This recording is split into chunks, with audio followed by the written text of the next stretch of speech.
రెడీనా? ఈరోజు కూటమి ప్రభుత్వం చేస్తున్న అభివృద్ధి పనులన్నీ చూస్తూ ఉన్నారు. ఆంధ్రప్రదేశ్ అంతా చూస్తూ ఉంది. కూటమి ప్రభుత్వం వైపే చూస్తుంది.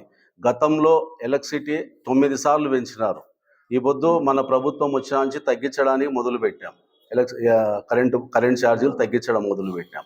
ఇక జరగబోయే ప్రతిదీ కూడా అభివృద్ధి వైపే చూస్తాము. అభివృద్ధి కార్యక్రమాలే జరుగుతాయి రాష్ట్రంలో. ఎక్కడే కూడా ఈ పొద్దు రాష్ట్రంలో చూస్తే గిన ట్రాన్స్పోర్ట్ అయితేనేమి, రోడ్ల గురించి అయితేనేమి, ఇవన్నీ చాలా చెప్పిన ప్రకారం చెప్పిన విధంగానే అన్నీ జరుగుతూ వస్తున్నాయి కూటమి ప్రభుత్వం ఏర్పడిన నుంచి.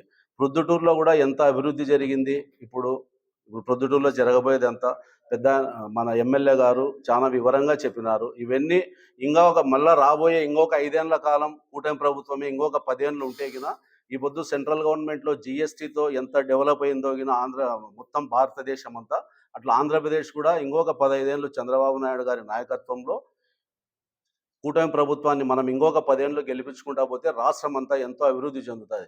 ఈరోజు హైదరాబాద్ ఎంత అయిందో అంత 3 అంతలు మనది కూడా ఆంధ్రప్రదేశ్ తయారవుతుంది. అమరావతి అయితేనేమి, అమరావతి ఉరుకులు పరుగులు పెడతా ఏ విధంగా పోతుందో, ఒక పోలవరం అయితేనేమి, ఏది కూడా చెప్పింది ప్రతి ఒక్కటి కూడా తూచా తప్పకుండా అన్ని నెరవేరుస్తూ వస్తున్నాము. ప్రతి పనిలో కూడా విజయం కనబరుస్తుంది. కూటమి ప్రభుత్వాన్ని రాబోయే ఇంకొక 15 ఏళ్ళు ఎన్నుకోవాలా. ప్రొద్దుటూరులో నంద్యాల వరదరాజరెడ్డి గారి నాయకత్వంలో పనిచేస్తాము. పనిచేసేదానికి కూడా చాలా ఆయన ఆదర్శంగా తీసుకొని ఏ పని కూడా తలపెట్టినా చేస్తామని మనస్ఫూర్తిగా మీడియా మిత్రులకు తెలియజేస్తున్నాను.